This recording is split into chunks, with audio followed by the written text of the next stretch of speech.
Yeah, live, sir.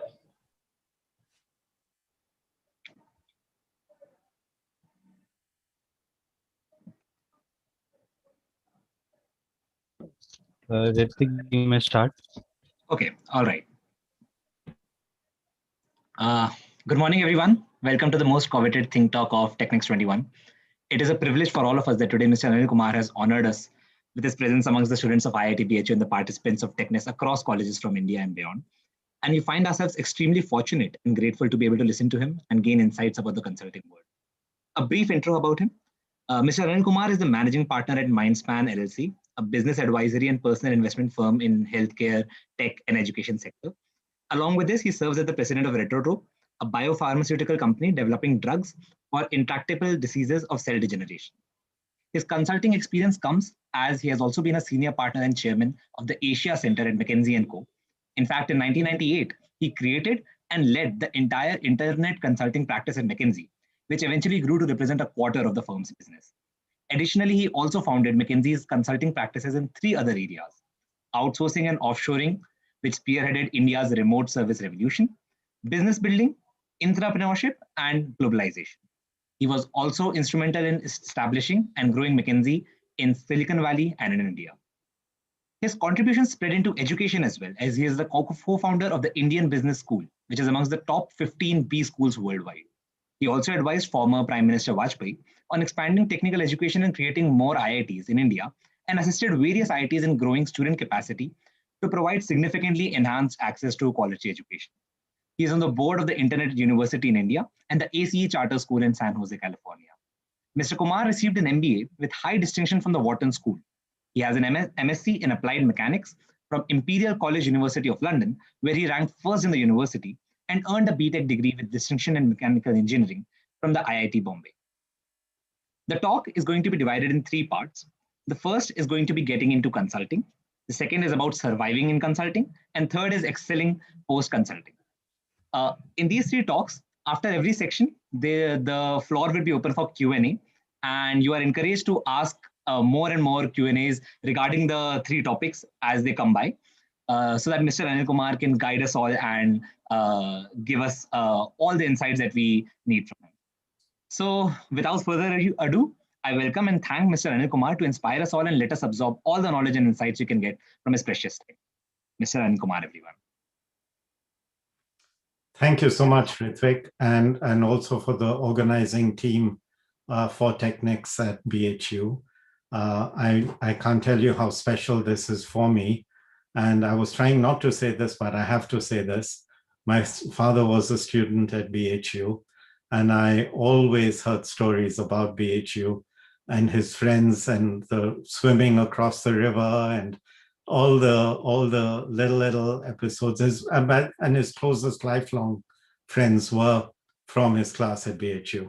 So all of you who have friends at BHU, remember, 50 years from now, some of you will be friends of each other, and cherish that, hold that close to your heart. So this is a little bit of Gyan and philosophy. About consulting, it's probably the profession that's closest to my heart. And I want to begin by saying consulting is not a job. It is a profession. And please, if you're interested in consulting, learn what it means to be a professional. There are some tenets, some elements of consulting as a profession that are common to being a professional lawyer, a professional architect, a medical doctor. It's a true hardcore profession. And those tenets or those elements of it include the fact that you have to always be an expert. You have to be good at something. Someone has to value and appreciate you. And as you grow, they're going to actually look at you as a guiding light and as someone who's going to help them pave the way or show them the way.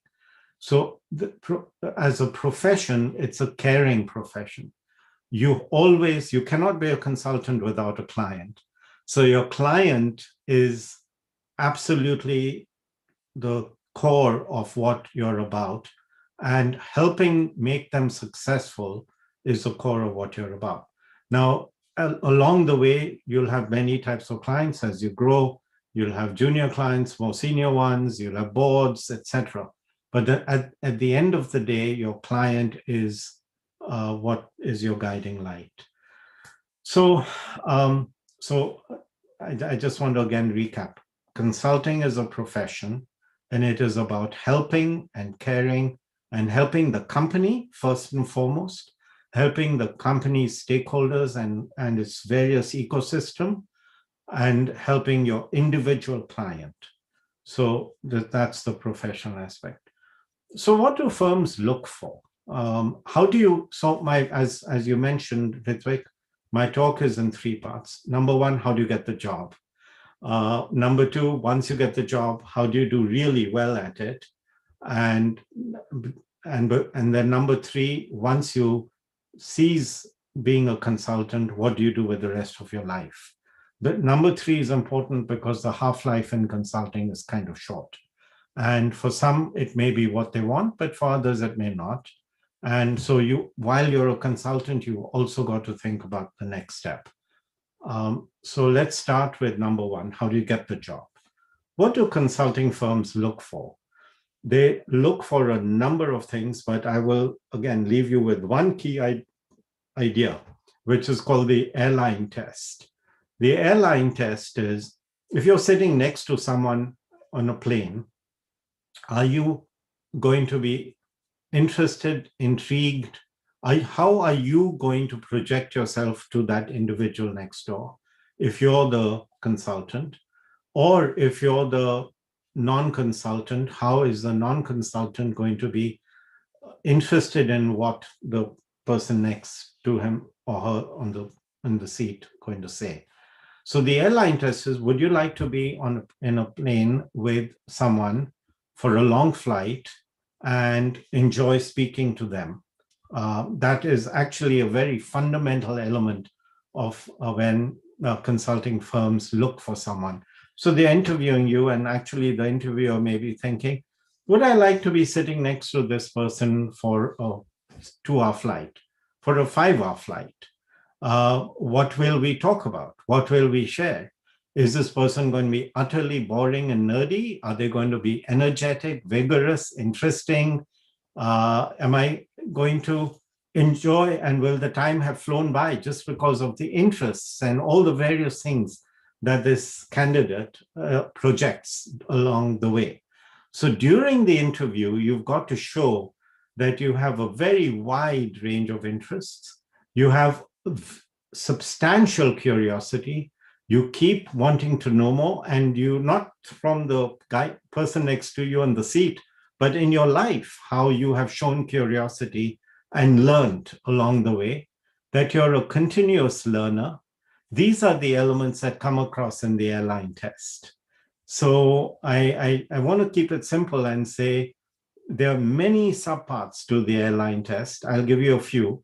One aspect of it is self-confidence. So you don't want to be, chua and just be quiet and timid and everything. You want to be able to have the confidence, have the presence, be able to project yourself. Number 2, you have to show that you are a lifelong learner and that you've done things in your life where you've learned. You're a reader, you know about certain things, you probe, because learning and curiosity is not at a superficial level. It's your ability to go down 5 levels.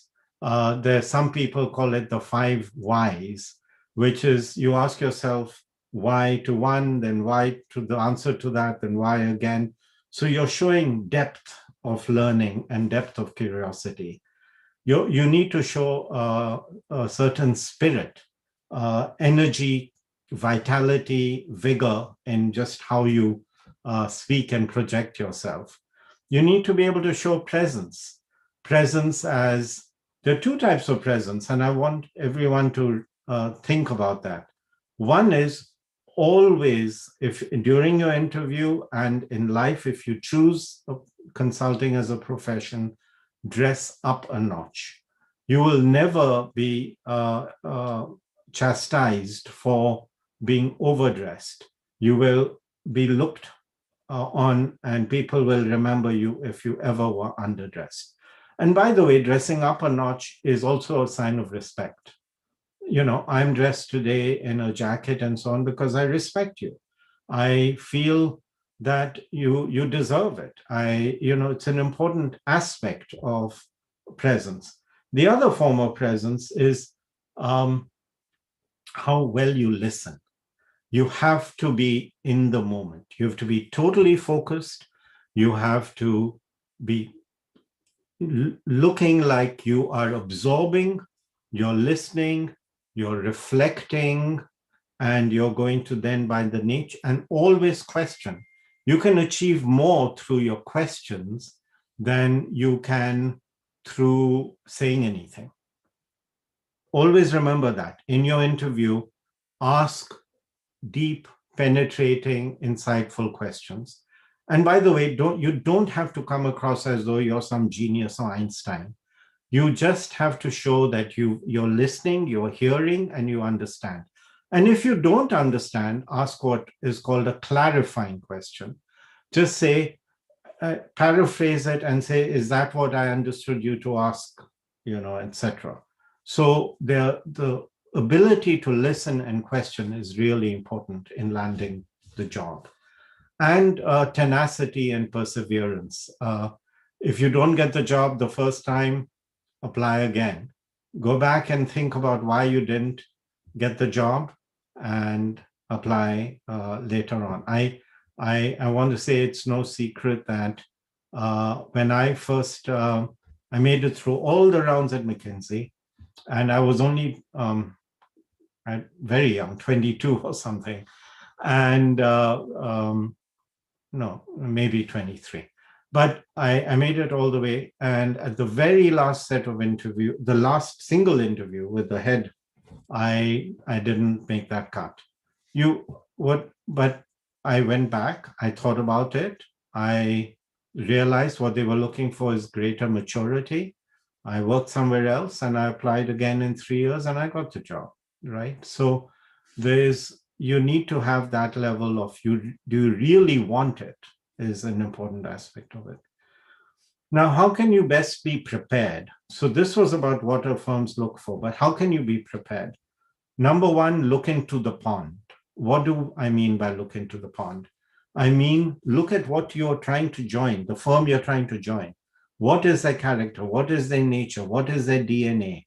What do they value? What do they not value? Every firm is different. There's so much now available online, you'll be able to tell, but be well prepared, look into the pond as though you're about to jump into the pond, but know what you're jumping into. Number two, look at the mirror. Look hard at the mirror and understand more about yourself. Who are you? What do you want? Is there a match between what the pond offers and who you are or what you want to become? And I would say, as a tip, write your own personal narrative. Just write down on a sheet of paper or 2 sheets or 3 sheets your narrative of who you are, what you stand for, what is important to you. And rewrite it, repeat it, narrate it to others repeatedly, change it. Get that whole, positioning of yourself and what you're about really finessed, refined. So that's what you should do in order to be best prepared. This notion of a personal narrative and the notion of refining, testing, tweaking it is really important. The narrative only comes after you've looked at yourself a bit in the mirror and you've understood consulting as a profession. So I think with those points, I've sort of covered the notion of how do you get the job, and I'd like to be able to listen to or respond to questions. So there are two questions which come before this topic. One is regarding your personal choice of when you graduated. There must have been plethora of options, be it in finance or tech and consulting. Why consulting? Like that is a big question. I think everyone wants to know. You're absolutely right. And in fact, I was most drawn to jobs where the learning was the greatest. And so and some of them in those days had superb learning programs. Of course, 50 years ago, probably IBM had the best. But when I graduated, Procter & Gamble, for example, had superb education, properly like an academy. They had it chalked out for 5 years. In week this, you'll go to this course, and week that, you'll go to that course, and so on. McKinsey was a bit like that. It was a combination of learning through their helping you and coaching you to learn. There were three types of learning. One was formal learning, sort of they did it through courses and offsites and so on. The second type of learning was the fact that, at least at McKinsey, the ratio of partner to non-partner was 6:1. And then tried not to deviate from it, because the partner was your guru, the partner was your teacher. The ratio was because in the end, the way an associate would learn and grow is from the coaching of the partner. And it's something I kept for all my life. I mean, probably the thing I most enjoy is coaching and working with younger people. It's so rewarding, so pleasurable. And the third type of learning is through your experience, the kind of work you do. You work with clients, you work on interesting problems, you work on interesting real world situations. So the combination of these three learning types really drew me to consulting. So another question, this is by Ashwin, that there has been a lot of talk about spikes in your background or spikes in your resume, which which McKinsey and other consulting firms really like. What are they, and how can a student like ours can collect those spikes? So that's in my second section, and I'll reserve it for answering that, which is how do you succeed as a consultant, and what that is about. But trying to confine the questions at this moment, at least, to how do you land the job, how do you prepare for the job, what do they look for in a consultant, are the elements that we can just dwell. If there's any other question on it, or I can move to the next section. There's one more question. This is by Rohil, that what are the markers of a great consultant in making? Like, how can we identify ourselves that we are on the right career track, so to speak? It's a very good question. Really good one.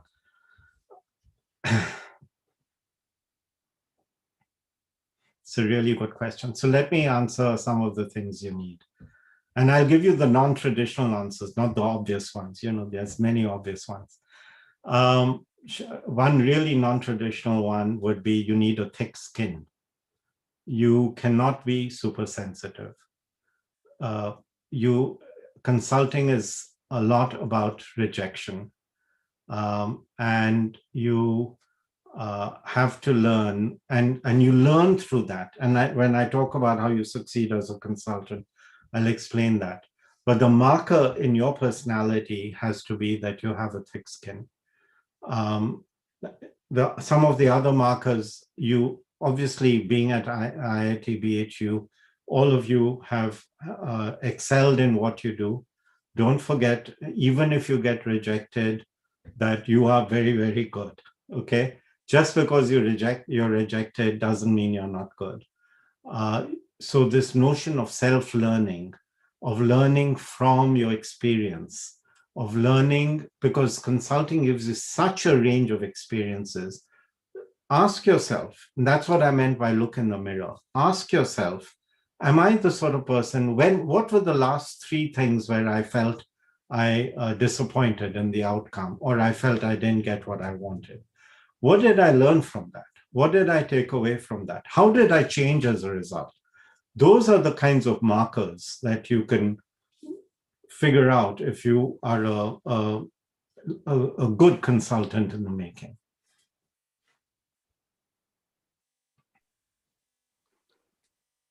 Okay, sir. Let's move on to the second part. So the next section is about succeeding as a consultant. And this is probably the meat of things, because now if you do have the opportunity to be a consultant, what are the things you can do? And here's what I would like to share, as though you were a first year, first month young analyst coming into a consulting firm. What are the few things I would do? I could talk for hours, of course, about it. So let me try and keep this to the important elements. Number one, zero surprises.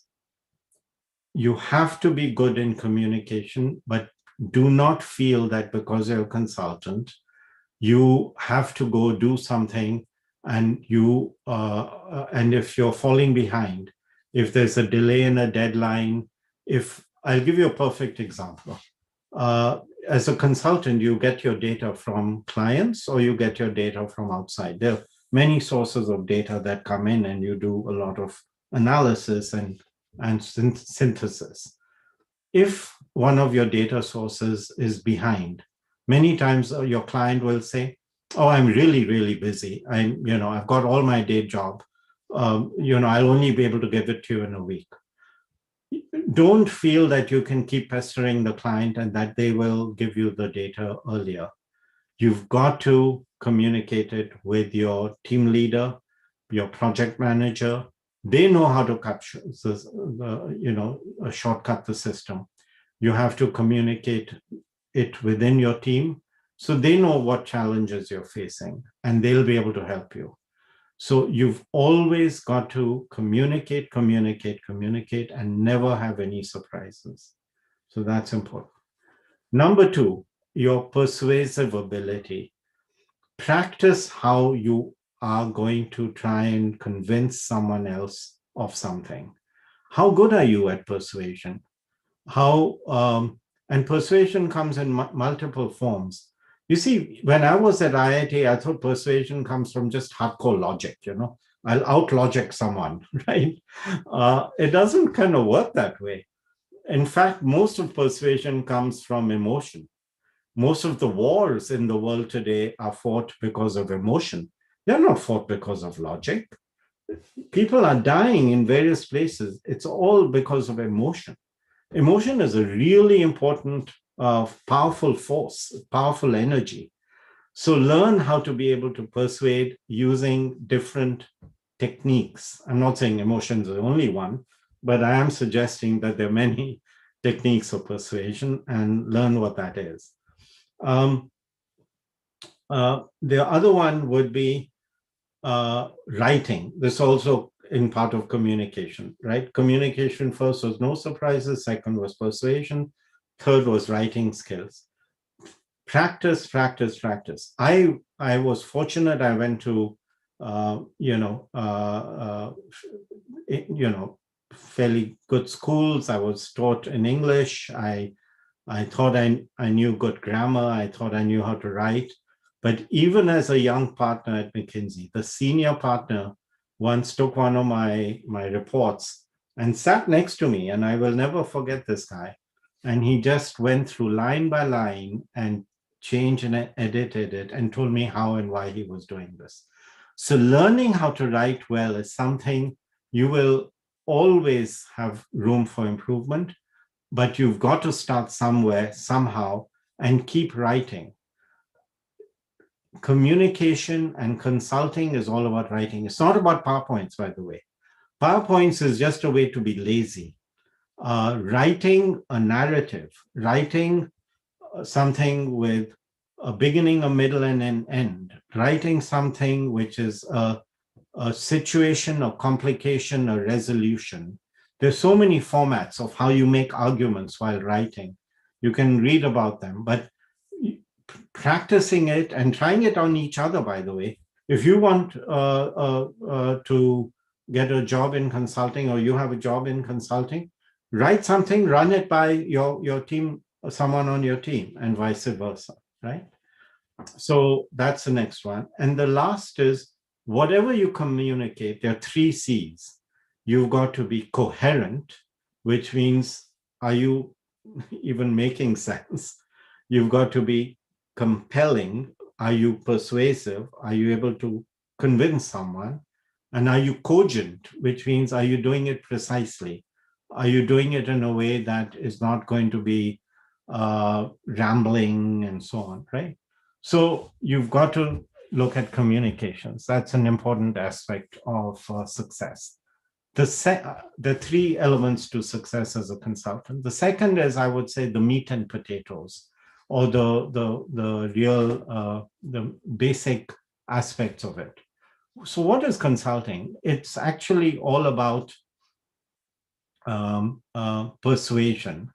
It is about persuading others. All your life, you will be selling. Don't forget, this is not if you only go in business. As after you finish and after you graduate, you will always be selling. You'll not selling like, selling, a widget. You'll be selling ideas as a consultant. You'll be selling what I call calls to action. You're selling the idea, or you're trying to persuade your client to take an action. So you're selling the call to action. So you've always got to be selling. And the third is, you're selling your to the client, you're selling the notion that you can help them be successful. You will only be asked back, and you will be successful only if your client is successful. So keeping an attention to the fact that you are going to be able to make your client successful is really important. You've got to sort of think, almost put yourself in their shoes and think on a daily basis. What do I think they may be struggling with? What do I think is their priority? What do I think is their challenge? What do I think is their obstacle? And you think about it, and then you create an open dialogue with your client on those kinds of issues. And frankly, you have that dialogue within your team as well, within the project team. Now, the third one is what is the act of consulting? It is all hypothesis-based. You cannot do consulting problem solving the traditional way, which is to do a bunch of analyses, because there's infinite analyses. You'll die trying to do all of that in these complex constructs. So what you have to do is create hypotheses, which is like a straw man answer, even before you begin. And when you're junior, you may not be able to come up with it. Your project leader, the partner will, but you have to learn what that is. So you generate the hypothesis, and then all you do is prove or disprove it. You try as hard as you can to get the right data to either prove or disprove it. So that's one. The second aspect of the meat and potatoes of consulting is gathering facts. Now, we think in this day of high amounts of data and analytics that you can gather facts from everywhere. Do you know the best facts? And I think you mentioned that I'm now running a biopharmaceutical company. We do clinical trials. We have so many statistical methods, more than, frankly, you learn at IIT, because it's deep, deep, deep into clinical placebo-controlled trials and so on. But do you know what carries equal weight to all that analysis is how is the patient feeling, the qualitative analysis. And likewise, when you gather facts as a consultant, you'll get analytic data-driven facts, but you'll have to do interviews.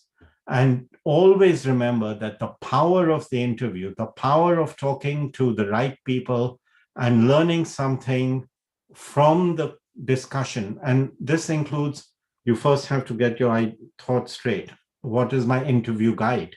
What are the questions I'm going to ask them? Why am I asking them those questions? What hypothesis am I going to try to prove or disprove? And what is the nature of the qualitative data? Don't ever undermine or not pay enough give enough priority to qualitative data. The next is creative analyses. Or you can, even if you're hypothesis driven, I once had to work for the mayor of one of the largest cities in America, it was a woman mayor, and she was trying to do better than one of the best cities in America. And she said, how do I make my city better than this fantastic city? This other city has all these tourists, all these visitors, all these conferences. They get all city revenue from all the people coming. How do I do something, right? And one of the hypotheses was that you fundamentally don't have the infrastructure to attract the kind of visitors. Now, I could have gone and tried to look up a whole bunch of things.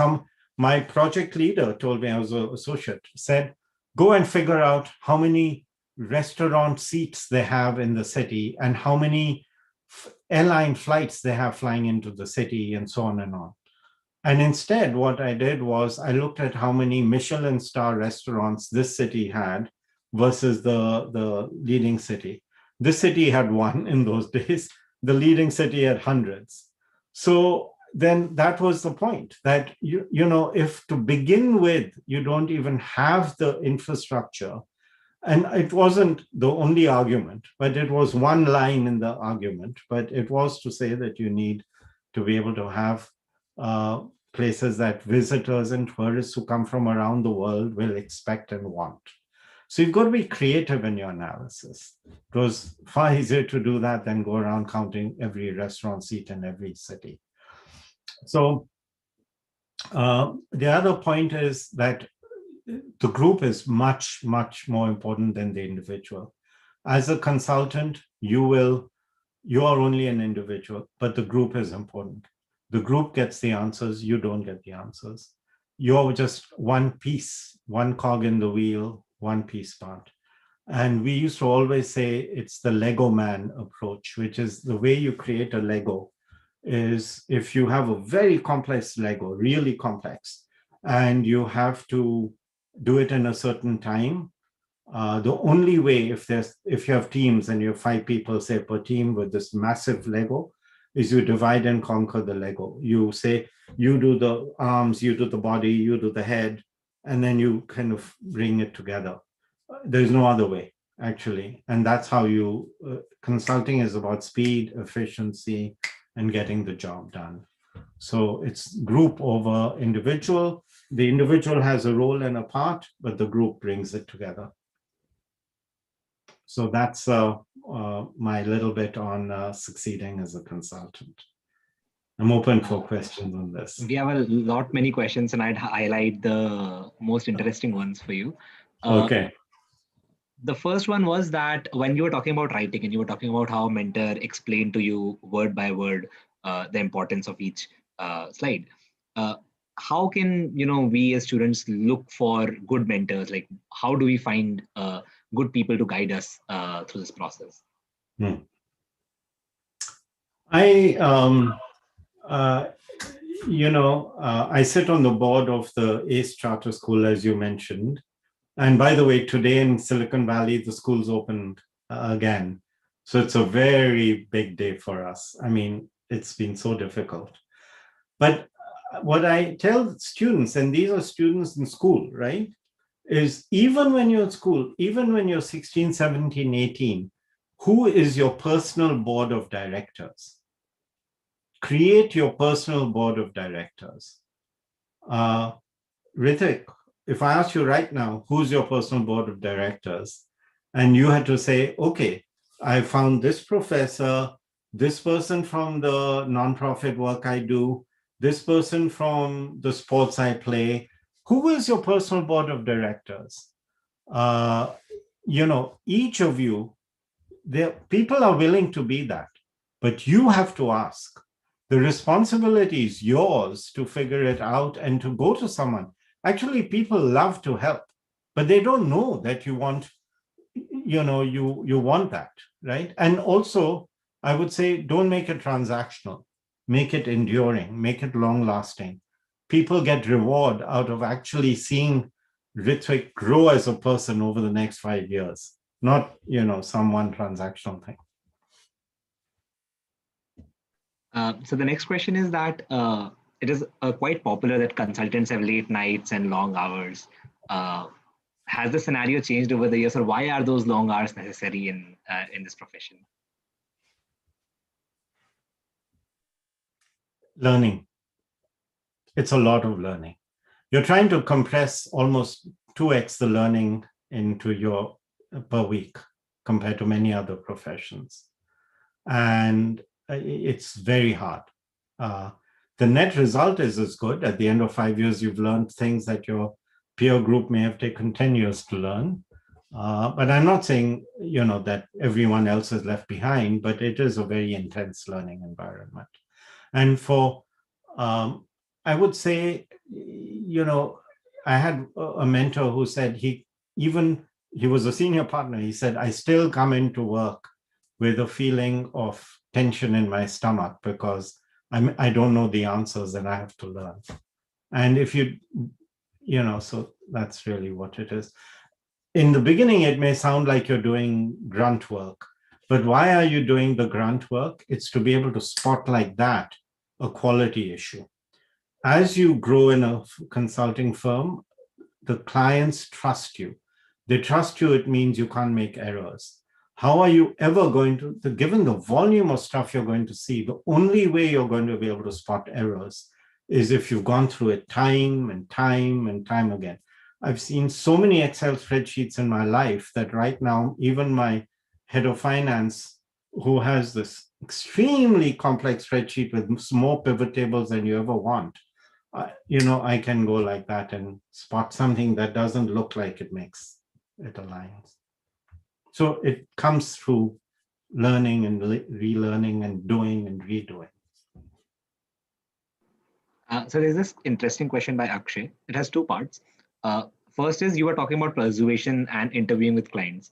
So he's saying that he's heard stories that while the top management is very trustworthy of the consulting firms, the middle managers and the people that you're interviewing for day-to-day operations might not be welcoming to an external party asking questions of their business.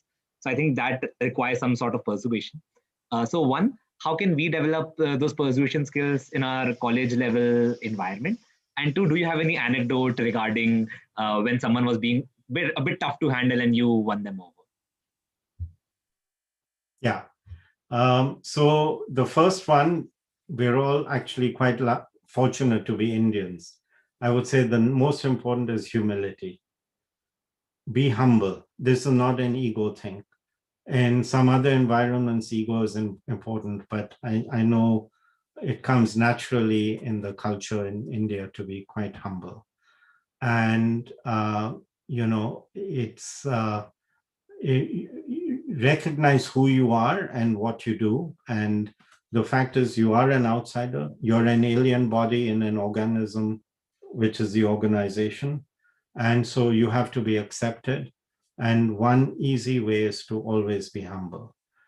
The second is you always have to have command of the facts.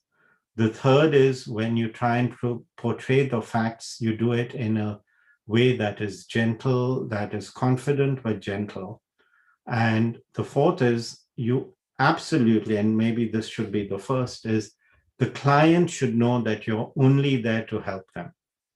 You're not there. And the more interesting question is some clients feel that if you find that they've made a mistake or they could have done things better, that you will point it out and they will be then held responsible.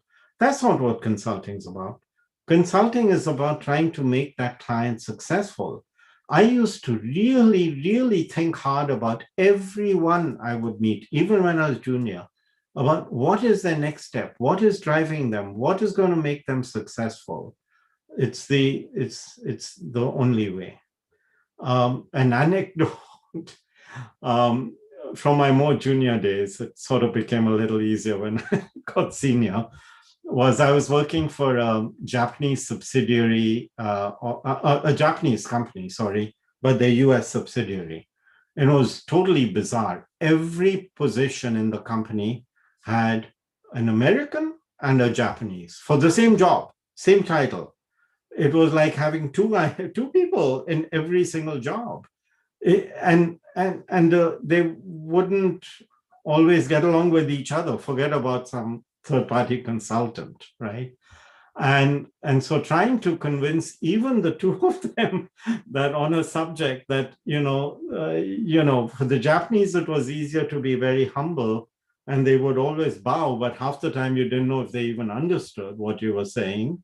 And the American guys would be so frustrated and so on. So, in that kind of environment, you just had to have what I said earlier, tenacity.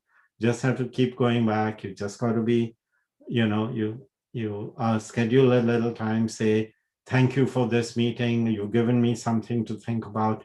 Can we have 10 minutes later in the week? I'll come back to you with my thoughts. Even if it's 10 minutes, the person can't say, oh, I don't have, if you ask for a lot of time, they can say you don't have time. If you say, can I have 5 minutes? It's hard for them to say no. Right? So this is a selfish question, but I'm gonna ask it anyway. This is related to the first part of the talk that the top consulting firms are known to hire from the top colleges across the world. IIT BHU is not in that list yet. So how can we, try to form a consulting culture, or what can we show about our college so that we may be able to attract them in the future? 2-3 things. I'm sure you have a consulting club. If you, yeah. So, and then do you have business plan competitions? Yeah, we do have a business club which has a consulting wing, and as of late, we have been winning competitions outside as well. No, internally, you should do what's called a business plan competition, which is have students come up with business ideas, have a competition where the judges are people who from industry, and they will help you polish your ideas about how to come up with business plans. This could be more for entrepreneurship, but in reality, it just helps you get more of a business orientation as an engineer. So that's why I wanted to say that. The other one, which is really important, is try and get the applications for admission to the top business schools in the world. Just pick 5 of the top business schools. In fact, even pick ISB, okay? And see what they ask in the applications and start thinking about how are you actually going to answer those questions. The questions that the top business school asks are very similar to the questions that a consulting firm will ask you. The third element is how do you even get the consulting firm to be interested in IIT BHU, which I think was maybe the crux of your question. The most important thing is if by any chance you have an IIT BHU person, alum at a consulting firm, you've got to go and ask them for help to open up the doors to be able to allow you to be on the list. It's the only way. It's not only, but it's the most important way. So when I joined McKinsey, they actually didn't recruit from Wharton. They only recruited from Harvard and Stanford. And it was pretty hard. So that was why I went into industry. I worked at HP for 4 years at Hewlett-Packard, then came to McKinsey. When I came to McKinsey, I was one of the very, very few sort of Wharton graduates, right? I led the charge from the West Coast to go back to Wharton and recruit from Wharton for the West Coast. So you've got to be, as an alum, I was a champion. You go find the champion in the consulting firms who are alums of IIT BHU. Does that make sense? Yeah, that definitely makes sense. These 2 points, first developing an internal culture and then finding champions. In fact, some of us might be inspired to become those champions in the recent years. Let's move to the third part of the talk, sir. All right. So the third part is excelling post-consulting. Now, don't forget that as I mentioned, your half-life as a consultant at McKinsey, and if I remember right, it was a couple of years, not very long. So half the people who were hired would have left in that period, right? So, and for a variety of reasons, they weren't failures or anything. Some people couldn't handle the travel. Some people couldn't handle the pit in their stomach. Some people couldn't handle maybe the intense learning and they wanted a different form of learning. There were many, many reasons why people left. So one is, I would say, in excelling post consulting, while a lot of these things are things you do while you're a consulting, my consultant are my suggestions. One is self-realization. Figure out while you're a consultant what you like and what you don't like. It's one of the real opportunities in consulting is you get to know yourself. You get to know what you're good at, what you want to do in your career or in your life versus what you don't. Sometimes, people will join consulting and not even know which industry they want to work in. Some would go into banking after consulting, some would go into tech, some would go into manufacturing. So you learn while you're consulting that self-realization of the kinds of things that are more or less appealing to you is important to your post-consulting success, right? Because that means you've learned a little about yourself. The second is you need to leverage the platform. And what do I mean by leveraging the platform? It means while you're a consultant, you have an opportunity to build an ecosystem, to build a network, to go outwards. I would strongly, strongly encourage you to use the 248 rule that I've said to other people. When you're junior, you should try and interact with or meet with 2 people every single week from outside your company, firm. It can be in the evening, it can be somewhere else, it could be your client. But you need to interact with 2. As you get a little more senior, 4. As you get to the top, 8 every week. That's how you learn. You build the networks, you leverage the platform. You through your interviews, there are 100 opportunities, by the way, to create this in the consulting profession of being outward oriented. So I would say it's really important to be outward oriented and not get stuck by looking and working very hard and only being inward. The second is, I would say, practice discomfort. What do I mean by practice discomfort? You've got to push yourself to the level that you feel is close to the edge. And that level of, as I said, the pit in your stomach, that feeling of discomfort, you know that you've really pushed yourself. If you're cruising along and everything is easy, you haven't gone to the edge. You've not pushed your learning. You've not done anything.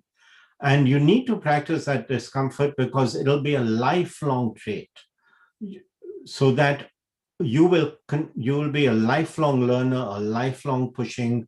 You'll be motivated, ambitious. Those are traits that come from the good habits and disciplines that you inculcate while you're a consultant. And then I'd say the next point I wanted to make is that there are no wrong paths. After you've been a consultant, what are all the things? You can do 100 things, 1,000 things. You can go to business school. You can start your own company. You can join a group of entrepreneurs. You can join a large company. You can actually maybe stay on at the consulting firm to rise to the top there. So there are many, many things you can do. There is no right or wrong answer to this. The only right or wrong answer is if it is not copacetic with who you are and what you want to do. If it isn't, you'll never be able to make it work. You can't put a square peg in a round hole. You've got to get it right. And once you've been a consultant, don't forget you're in a very privileged position. Not many people can get that kind of job. So exercise and value that privilege. Try and figure out what that actually means while you're a consultant. Don't forget that you have enormous opportunities that come while you're a consultant to learn, to build friendships, to meet outsiders, all kinds of opportunities. Make sure you're leveraging all of that. Build your own capability. You will, in the end, have to be good at something. So you've got to figure something out. I today was interviewing someone who's applying to us for supply chain. It's an immigrant from a Latin American country, came with just his backpack, and just like an Indian immigrant might come to America, you come with barely anything, and taught and worked and taught and worked, and actually after 15 years went to MIT to do his master's in supply chain management, and he's now a guru in supply chain, and he wants to join us. So that's the idea of you have to be good at something. This person could have done 100 things, I guess, but he chose one, he focused on it, and he's really, really, really good at supply chain, right? So, the last is you'll get so much exposure from all the experience you get in working with different clients. So that whole package of things makes sure that you will never there's no wrong path. There's no really perfectly right path. There are many good paths, and the good paths have all to do with aligning who you are, what you want, what you're good at, with the opportunities that will be available to you. I really did want to say that the world is short of talent. It is short of enterprise. There is an absolute shortage of people with the kind of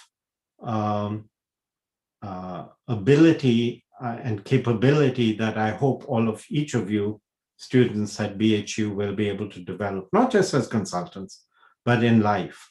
So be confident, realize that you're really in a fortunate and privileged place, and that the world is at your doorstep. So it's a good time to be graduating and stepping into the world. You can read whatever you want to about the world, but the reality is the world will have more complex problems, will have bigger problems, which will need more talented people like you. I'm sure each of you is quite talented in different ways to me and my generation, and you'll be able to address those complex challenges. That's this section. Thank you for your kind words, sir. There are some questions which are coming from other aspect of your career as well. I'll share them with you as well. First question is based on the post-consulting world, how you're talking about there are a plethora of options. Since you worked in the industry and then went to a consulting firm, a lot of us tech graduates dream of leading the tech companies which are there. And two prominent figures come into mind. One is Sundar Pichai, another is Satya Nadella. One of whom was a consultant and then went into the industry and rose to the top. The other, while in being the industry, became the CEO. What do you think is a better career path, or what differences would they have in their experiences? What in your opinion, should one of us who wants to go to such positions try to navigate through? There's no wrong path. There's no wrong path. There's no right path. It depends on who you are. Satya's success are manifold. He's very talented. He's a people leader. When you get to the top, it's all about trust and leadership of people, and judgment, and how you manifest and how you exhibit it. So from what I can tell, I don't know Satya, but from what I read and I can tell, or my friends who know him say, he's very humble, he's very transparent, he's very open. There are a lot of books right now being written about this notion of the servant leader. You lead from behind. You lead and again, it comes more naturally to Indians. Maybe that's why there's so many, you've got Banga at MasterCard and you had Indra Nui and Shantanu, right, locally and so on, right? They're all servant leaders. And I certainly know Shantanu personally and Sundar very well because Sundar used to work for me. And I had to give him his feedback every year while he was at McKinsey. So I had to give him the good news and the bad news in the feedback. We used to call it development feedback, but he was very talented even at that stage. But really, when I think back on Sundar, it was his style, it was his personality, it was the soft skills. The analytics most IITians, BHU, anywhere can do. But Sundar had a humility. He would listen. He would only say things he wouldn't try and grab space, grab airtime. He would only say things that were profound and relevant. And I guess after that, because he was quite young when he used to work at McKinsey, after that he went off and learned many, many other leadership skills. So of the two, but he stayed at Google long enough that in many ways he's no different to Satya. He's really now a Google product or a Google person, and as much as Satya is a Microsoft person. Sundar's being at McKinsey, I hope just he may have learned one or two things from me, but I think the bulk of his learning came at Google. So there's this question regarding you founding ISB, of which I believe all graduates of India are very grateful and abroad. The question is, what was the motivation behind finding it? The difference ISB wants to create as compared to the IIMs and the existing B schools in India? So when I went to India to open the office in Delhi, and then one of the things we had to do right away is go to the IIMs to recruit young MBAs. And I went to them and asked them a number of questions about, in the interview questions. And I was shocked at their lack of knowledge of international business. Don't forget, in 1983, which is 28 years ago, India was more closed than it is today. So if I ask them to name 10 of the top 20 companies in the world or the leading X type of company, they wouldn't know because there was just no exposure to international business. And it really, so that was one factor. I said, my God, these it's the Indian Institute of Management, but they're not teaching them about international business practices. That sort of was one aspect.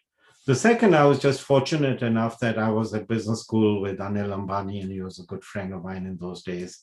And so he and I used to talk all the time. And he and I talked about the idea that we should start a business school. And the third was that there was an attempt to start a business school by one of India's business leaders. And I looked at that and I said, how is this one individual business leader, he's a well-known name in India, going to be able to do it when the collective will be able to do a much better job? So essentially, the two Anils, Anil Ambani and me, started making phone calls to various business leaders and saying, would you like to do something together rather than, each one trying to put their name on the top of a business school? And so that was the genesis of it. I also like to say it's one of the few examples of an institution that was built by its customers.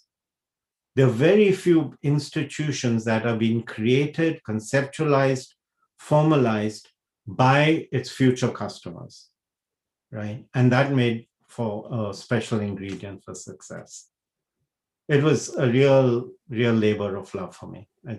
One of my happiest periods. We all are grateful for that as ISB is reaching new heights every year. There were also reports, one of the students has found out that you were planning on medical and engineering colleges as well. If there was an engineering college, what would the greatest focus be on? For example, at IIMs, you found out that they don't lack international exposure. What do you think IITians lack or the engineering students of India lack? Well, on the engineering side, I did actually help advise the Munjal family, with whom I'm very close. And I must say, very sadly, Brij Mohan Lal's wife, Santosh, passed away yesterday. But that family is just got amazing character and capability. And there's a BML university outside of Delhi, and I helped them with that, which is an engineering school. So I hope what you see at BML is a manifestation of it's got all the elements of the ISB. Sunil Munjal, I'd invited him to the board of ISB and so on, right? So the engineering school, I think, is an easier answer. The medical school was a bigger disappointment. I put a lot of effort in. I worked out, just like ISB had Kellogg and Wharton as their partners for the medical school. I had Baylor College in Houston as its partner. They'd even signed the agreement. The dean of Baylor is a very good friend of mine now. We thought we were going to have medical doctors come from the US, help to train, do this, do that. There's something called the Medical Council of India, and they just felt the plans did not meet their requirements. So I have the architectural plan. I have one of my client even had 60 acres of land just outside Delhi, and it didn't go all the way. So this question is regarding how has consulting changed over the years that you have seen, especially with the new advances in technology of artificial intelligence. And has there been any impact, or we as tech students, would we find any advantage while going into consulting? Absolutely. I feel strongly that consulting has three vectors at least. One vector is core knowledge and experience based on the industry, based on how, say, a supply chain works and so on. The other vector is data and analytics. And the third vector is how are you going to be able to do the fact finding and problem solving. The data and analytics vector, is massively changed. Without that vector, or the way that particular force of flow was very small when I was a young consultant. Today, you have so much data and so much analytics that how you are able to get that, where there are issues, because how do you select what data? How do you clean the data? How do you take out signal to noise? There are a whole bunch of issues with that vector. Then you do your normal problem solving, you know, and that's this hypothesis based and all that. And you bring all the expertise that you, in your consulting firm, they will be on problems of that sort. But this vector of data and analytics is very large, and I would say that's the biggest change, is how you bring software and analytics into consulting. And the consulting firms have tried to do it. There's a digital McKinsey, a digital Bain, a digital BCG. They're all trying to create a tech and digital side. By the way, for IITians and BHU people, that means it's much easier for you to be able to show your expertise. But you do have to fill out you don't have the business skills. You're IITians, you don't have them. But forget about the business skills. You can learn them as a consultant. But what you need is the other softer skills I've talked about. You need the confidence, you need the presence, you need the persuasion, you need the self-awareness. Those are nothing to do with going to business school. You can learn all that through your own personal board of directors. Sir, in your second part, you talked about creativity being an integral part of the three meat in the potato.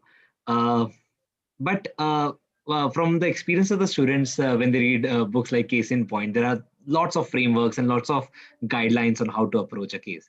So, aren't these a bit contradictory, or how do we find a balance between these two?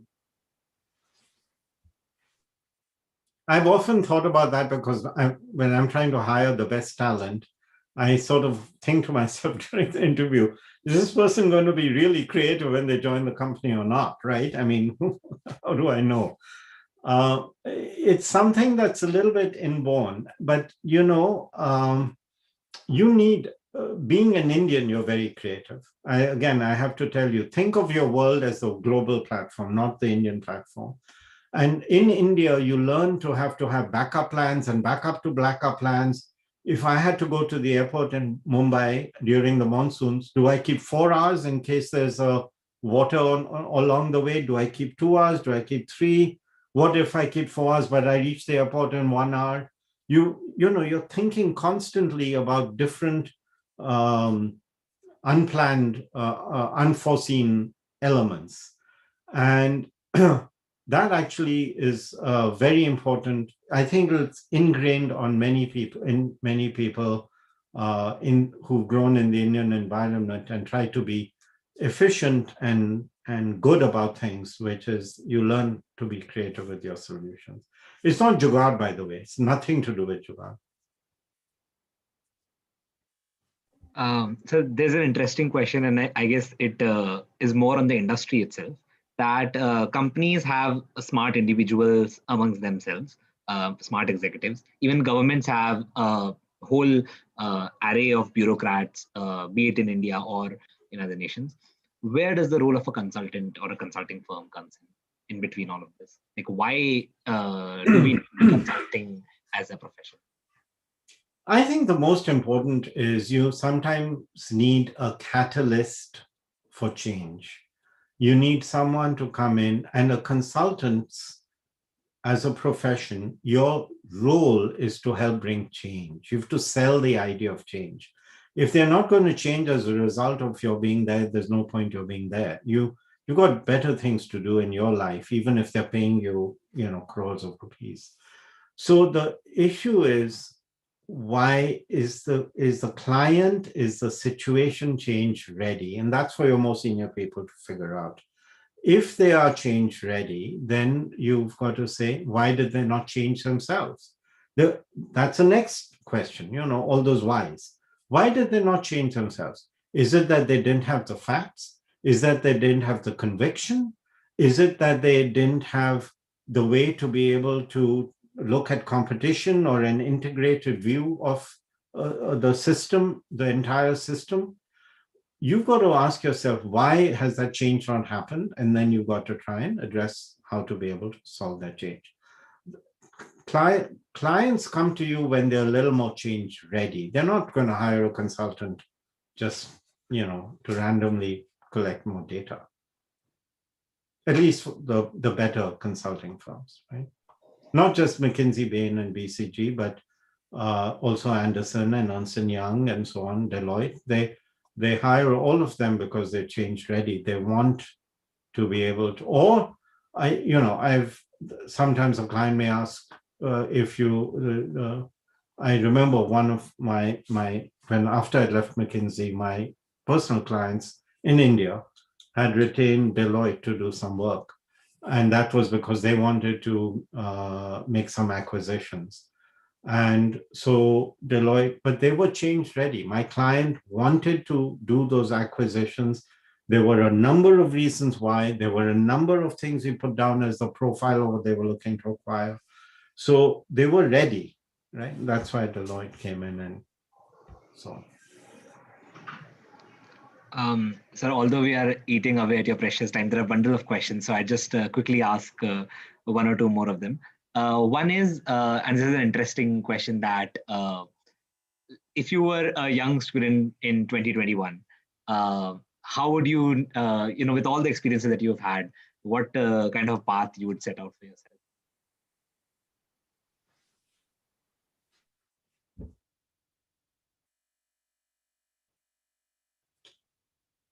I'm going to say something which at a very personal level, I tell my own son, which is, he's a bit older than you guys, but I've always said it, which is number one, be in the environment of the best talent you possibly can be in.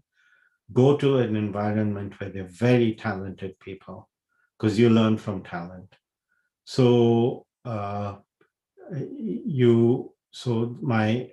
today, if that talent is at Google, go to Google. If that talent is at Goldman Sachs or McKinsey, try and go there. But go to the place where you can you can't be unrealistic. You may not get the roles, but go to a place of very high talent. That is one. And the second is go to a place that actually, in a structured way, helps you learn, not in a chaotic way. There are a couple of very well-known companies, I don't want to name them, where it's well known that it's all pretty chaotic, and they're huge companies, but you don't kind of learn the same way as you might in a more structured setting. At this age, in your 20s, you need some structure to your learning. So go to high talent and go to learning environments. So would you recommend against joining a startup where things are a bit chaotic and not structured and messy? Oh, no, I work at a pre-public company right now, right? I mean, hopefully we'll go public next year, but you first of all, it's not always chaotic. So startup is not equivalent to chaos. There are large, super large companies where there is not much learning and development going on. So whereas you talked about Satya Nadella, but his head of HR and his chief HR officer, they're called CHROs, her name is Kathleen Hogan. She used to work with me on my projects at McKinsey. And she's, I've got to say, one of the best learning and development or CHROs I know in the corporate world, worldwide. So so I think in Microsoft you'll still learn a lot, but you could have an equivalent very large company where you may not. You learn a lot as an entrepreneur. I would urge you, but don't learn where you're not going to expend half your energy and half your time trying to raise money. That's the one thing I would say. At this age, that is not what you should be doing. And there's so many young entrepreneurs who come to me and they're struggling. They ask me to read their pitch documents. They ask me to help them. And I feel badly because this is not a time for you to use up your energy in trying to get the next crore or the next 50 lakhs or whatever, or the 10 crores. If you want to accelerate your learning, go to a place where the money is there, but you're going to learn by doing in a small setting. It's a last question for the day. As a student, did you make any mistakes? Had you any regrets that you'd like to share, and maybe we can avoid them? Yeah, my God, hundreds. The thing is, you guys won't have similar problems because we had no internet, we had no social media, we had no ability to communicate with the rest of the world. I feel in comparison to you guys, my head was deep, deep in the sand, right? I only knew my dorm guys, in the hostel guys, I guess, in IIT Bombay, and my department guys. And, you barely knew the world outside of it. So if I did make mistakes, it's that I was too timid, too shy, I didn't have confidence, and we just had no ability to reach out to other people. But I didn't form my personal board of governors. I was clearly, I guess in hindsight, I was doing very well in IIT, and I got a scholarship to go to England, and I turned it down, and the Dairo called me up to his office, and he said, you've got this scholarship amongst all the 5 IITs in those days. We are the single IIT where you got the single scholarship, and if you don't take it, IIT Bombay's name will be down because some other IITian will win it. And I just thought to myself, my God, this guy's giving me this big bhashan in his office. I've never come to his office before. why did I, why did I not leverage or, at least reach out and try and talk to them, get gyan from them, get advice? There's so much wisdom in the world. Please reach out and get that wisdom. I didn't take the wisdom, and yeah. We're fortunate enough that we had got some wisdom from you today, and so the whole team of Technex really thanks you for your presence today. Not only for the talk and the insights that you've given, but also for your contribution in the field of education, uh, healthcare, and consulting. And it was an honor to host you. And I'm sure a lot of the young graduates across colleges would have learned a lot and would apply these lessons in their life, and would be grateful to you for years to come. Well, I hope they learned something from it and there's something to take away. And it's you've been a super moderator, Ritvik. So thank you, and thank you to the team.